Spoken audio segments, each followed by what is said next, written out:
This is going to be a story about the 16th and 17th of April, 1975, the beginning of the end. My first trip out of Kampong Sam was up to Battambang. When I got there to Battambang, Phil Snyder, the guy that invited me to come up there, was with his Convair for Tri-9, and he had a flat nose wheel tire. Well, that was not a big deal. I could get that fixed pretty easily. But as we were standing on the ramp talking to each other, one of the Cambodian officers came up to me and got us aside and says, "You know, all American go home." I says, "No, we didn't know that." He says, "Yesterday, they come in with helicopters into Phnom Penh, take our generals, our government, and your embassy and everybody else that came out the airport away. Where they took them, I don't know, but they left us alone. And now we have no way of resupplying here." And I could hear a 50 caliber machine gun firing outbound on the perimeter. Well, this is kind of disturbing. It means the enemy is pretty damn close. And these poor guys are going to be left here without any resupply, and probably they would die. I turned to Phil and said, "Phil, tomorrow I'm going to be gone too. I'm going to go to Bangkok." And he said, "How about you join me?" And Phil said, "Well, my wife is in Phnom Penh, and I need to get her." And I said, "Well, I'll wait for you down at Kampong Sam until noon. And if you don't show up by 12 o'clock, I'm gone." And he said, "That's fine. I can deal with that." And so I left and went back down to Kampong Sam, spent the night at the seaside motel. The next morning I got up and showered and shaved and went out to get a bowl of fruit or noodles for breakfast in the courtyard there. And there was a Chinese crew there with Cambodian airline.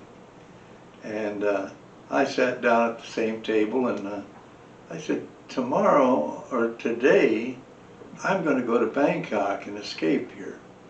And the captain there piped up, "Oh, we okay here. We Chinese. They don't bother us. We not long-nosed round-eye." And I said, "Okay, buddy, that's your decision." And they left to go to the airport. They had a flight scheduled earlier than I did. And I took my time, and finally the crew bus with the station manager came up. He had a Land Rover, it wasn't a bus. And we rode out the airport after getting my co-pilot in there too. And got up the airport, and he'd already loaded it with some rice and passengers. And it was supposed to take them to Battambang. Well, I didn't really want to do that, so I taxied out and faked an engine problem by turning the magnetos on and off and letting it backfire. Came back in and told him, "I'm going to have to test fly the airplane, offload the cargo and passengers." And he gave me a funny look, but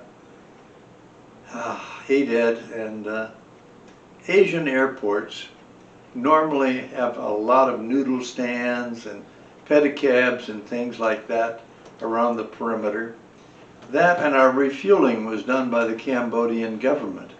They had a POL depot there, and they'd refuel the airplanes. But it's now 10:30, and they're packing up and going into town. And the noodle stands are starting to go away. They're leaving. This is getting kind of eerie. And as the 6x with the Cambodian military came up that did the refueling, I said, "Hey, can I ride into town with you and get something?" He said, "Oh, no. We just go lunch, we come back." Okay. I did not believe that. There's something wrong here, because they never did that before. But They left, and over the low hills to the north, I saw a DC-3 screaming over the hill. I don't think he'd ever pulled a power back from takeoff. And he bounced down the runway and spun around, and it was a Cambodian airliner that had the Chinese crew I had breakfast with. They came back up to the ramp and spun around, shut down, and the Cambodian, or the Chinese captain jumped out, says, we go, Phnom Penh burning, Phnom Penh burning. And I told him, shut the hell up. And I got the co-pilot aside, and I told him, you know, if you're going to go to Thailand today, I suggest you do not go to Bangkok. Bangkok is going to throw you in jail. And, oh boy, this, he calmed down, got turned around, and co-pilot said, you know, you go to Saudi, no problem. The Thai military won't know what to do with you. They did, but they didn't tell the passengers or offload them. So they took off out of there. And boy, they're going to really startle the Thais at Thai Air Force Base with this load of Cambodian passengers that didn't want to even go there. But that's their problem, is they smoked off.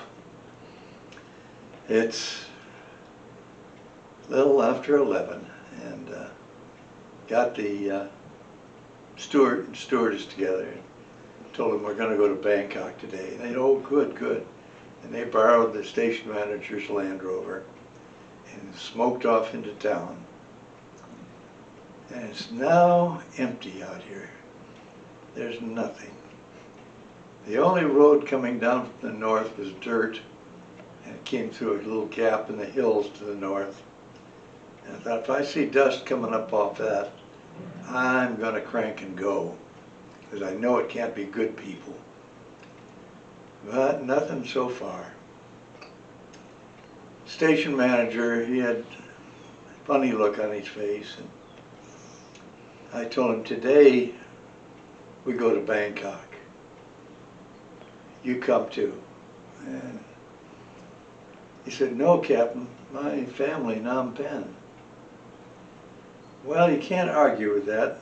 If I would have known what the Holocaust was that was coming, I might have forced him on the airplane, but I don't know if that would have been the right thing to do either. That here we are now, 11:45, nothing on the horizon. And the Land Rover came back onto the ramp, it's empty now, and screeched to a halt, and the steward and stewardess got on and said, we go, nobody in town, nobody in town. Well, the locals obviously knew what was coming too, and went out and hid in the bushes for a while till it calms down. I told them, get on board. And the station manager, he pulled the chocks and went over to the left front of the airplane with a fire bottle. I got in the cockpit, and the steward closed the air stair door like an insect leg folding into the side of the fuselage, and cranked the engines. Cockpit window was open. Looked out, and the station manager is still there. As I released the brakes, he saluted as always. Must have seen that in a movie somewhere. I returned his salute. I could see dusty tear tracks on his cheeks. His world was ending.